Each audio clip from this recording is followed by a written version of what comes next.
This is one of the smartest DeFi projects going. This is DeFi of DeFi.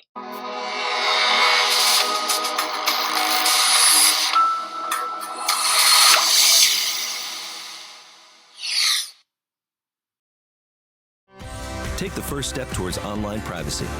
Get NordVPN.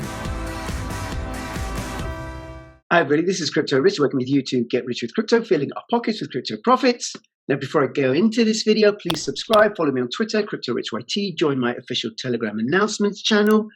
And if you're watching this on YouTube, come over to BitTube, get yourself some crypto. You can also find me on Odyssey, Library, and Bitchute. There are some incredible DeFi projects going, decentralized finance, that are replacing traditional functions of banks in a way that's trustless and decentralized and censorship resistant. Projects such as Aave, Compound, Yearn Finance, and many, many more. All of these are going to eat the banksters' lunch. But none of them could have been possible without Ethereum. And while Aave and Compound and Yearn Finance are incredibly clever, they would have been nothing without the smart contract facility, the programmable money that Ethereum is. However, Ethereum does have its fair share of problems. And there are a bunch of other platform protocols that are out to improve upon Ethereum and improve upon Ethereum's deficiencies. Now, I could say that Ethereum is the smartest DeFi project of all the DeFi projects that it's spawned because it's the mother of them all. It's the motherlode, the mothership. Well, I'm going to be talking about a project which I think is super duper smart. So duper smart, I struggle to explain how incredibly super smart it is. This project is Veruscoin. Now, I've featured Veruscoin quite a bit. I've been following it for over 2 years now. I'm staking it. I'm making a little bit of Verus every day. And it's incredibly, incredibly feature rich. And for this video, I'm indebted to Mesa, who's one of the community at Verus. He writes these really, really great articles that explain what Veruscoin does. And what I'm going to be doing is I'm going to be going through the article. And this article looks at Verus's DeFi functionalities. And we're going to cover liquidity pools, automated market makers, fractional currencies. And you're going to get an idea of some of the advanced features that Veruscoin has already integrated at the consensus protocol level. Let's start by getting clear what a liquidity pool is. This is a liquid pool, a picture of a pool in Las Vegas, and you can see that there are tokens in that pool as represented by the swimmers. Some tokens of this type, some are like that type, some are dressed like this, some are dressed like that, some have these features, some of those features, and people could trade in these tokens. Where I may be stretching my metaphor a little bit too far. Now, most cryptocurrency exchanges, they use an order book where somebody offers to sell a particular token or somebody else offers to buy a particular token or coin. But those trades can only get fulfilled if there's a buyer for every single seller or if there's a seller for every single buyer. And that can be a problem if we're talking about a micro-cap cryptocurrency where there isn't a lot of trading going on, where there isn't a lot of liquidity, there's not many of those coins or tokens available on the exchanges to be bought and sold. So somebody could be waiting for ages and ages and ages. Liquidity pools solve that problem. And how they solve the problem is a little bit like this. Supposing you wanted to come along and you wanted to buy some gold, and the liquidity pool is represented by this pot of gold. Well, there's always loads of gold in there. Now, if it looks like the gold is getting scarce in there, as more and more people go and buy it, well, the scarcity will increase the price, provided the demand remains constant. And as it increases the price, more people will sell. So they have a self-balancing mechanism within liquidity pools, plus also liquidity pools like Uniswap, they offer rewards to those that park their coins or tokens in the liquidity pool. So they're incentivized to keep it liquid. And that means that there's always tokens and coins to be bought and sold. So people don't have to wait.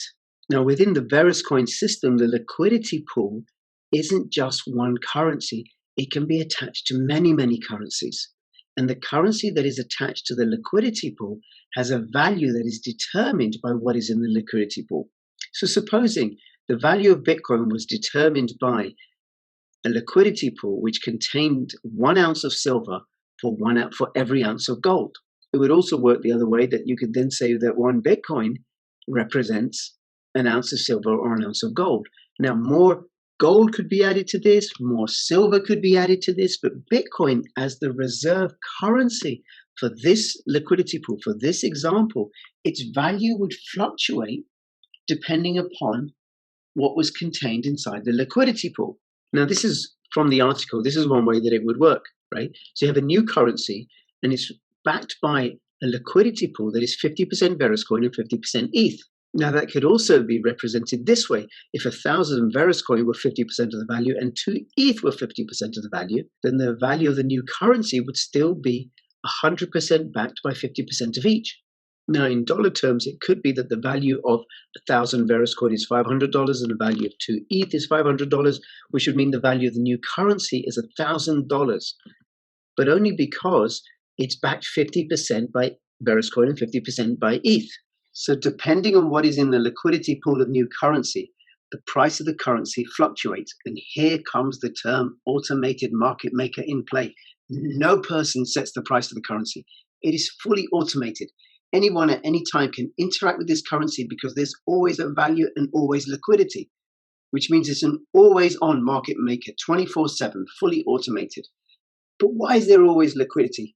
This is because a liquidity pool can never really be empty. So if these silver coins, these old English silver coins, I think, and the gold sovereigns, if they represent currency 1 and currency 2 that are part of a liquidity pool, and let's say everybody buys up the silver coins, the price of the silver coins will go up relative to the gold sovereigns. So as the price of the silver goes up relative to the gold, then more silver will come into the system as people will sell their silver in order to get more gold, and vice versa. When a balance tips too much to one side, there's always the opportunity for arbitrage and to make money. There's always something to trade against. Now, why would someone want to convert their Veruscoin or ETH to new currency? Well, this is a portfolio management choice. New currency acts as a constant mixed strategy. You're exposed to 2 different currencies while holding only one. By holding new currency, you also earn fees from people converting between the Veruscoin or ETH, but we'll talk about this later. A Verus DeFi currency that is backed by 100% can have many more currencies than just 2 in its liquidity pool. All kinds of images are possible. You could have a cool currency made up of 25% Veruscoin, 25% USD, 25% BTC, and 25% ETH. Or you could have a super currency, 33% Veruscoin, 33% Komodo, and 33% ETH. Or epic currency, 12.5% of each of the following: Veruscoin, Bitcoin, ETH, Komodo, USDT, 3 different types of ERC20 tokens, or as many as you like. And one of the things that it does is it creates a greater level of stability. Essentially, what you've got is a sort of cryptocurrency unit trust fund. Now, in the Veruscoin currency ecosystem, we refer to these currencies as the reserve currencies and this one as the fractional currency. So this is the fractional currency, epic currency. These are the reserve currencies. Cool currency is a fractional currency, and these are the reserve currencies. Now, why are these ones, cool currency, super currency, and epic currency, called fractional currencies? Is because they are comprised of, or their value is a function of, fractions of different currency in the reserve pools. Now, in the Veruscoin ecosystem, you can have currencies, fractional reserve currencies, that are not 100% backed. So, like, for example, this one is only 75% backed by Veruscoin, USDT, or BTC, or this one, Zim currency, is backed by 50% Veruscoin. How successful they will be and the demand for them will be a function of market forces. So what's the consequence if a currency is 80% backed or 100% backed or 50% backed? Well, it will be affected by the price curve. So in this instance, where it's 80% backed, as the supply increases, the price will also increase up to a point where the price gets too high and it begins to flatten out. If it's 50% backed, the price and the supply curve are likely to proceed in this direction. If it's 10% backed, you're likely to have this curve. If it's 100% backed, well, the price remains constant even as the supply increases. Now, in the Verus ecosystem, you can convert from a fractional currency to a reserve currency, or from reserve currency with the fractional currency. But you can also convert through the fractional currency. Now, you don't acquire the fractional currency, but you convert it through the fractional currency to a reserve currency. So you could, for example, convert one reserve currency to another reserve currency, as this illustration shows. Bearing in mind that all the currencies with their fractional reserve all have a value relative to each other.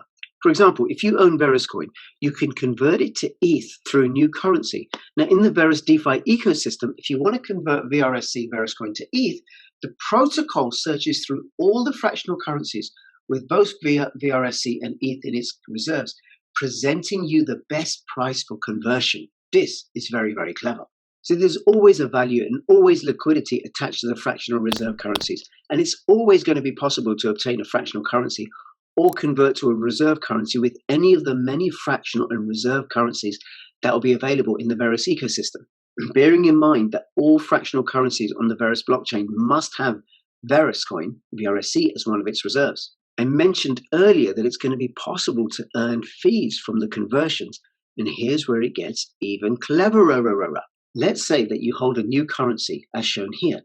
Every time a user converts Verus to ETH or ETH to Verus, 0.025% of the transaction in VRSC stays in the new currency reserve.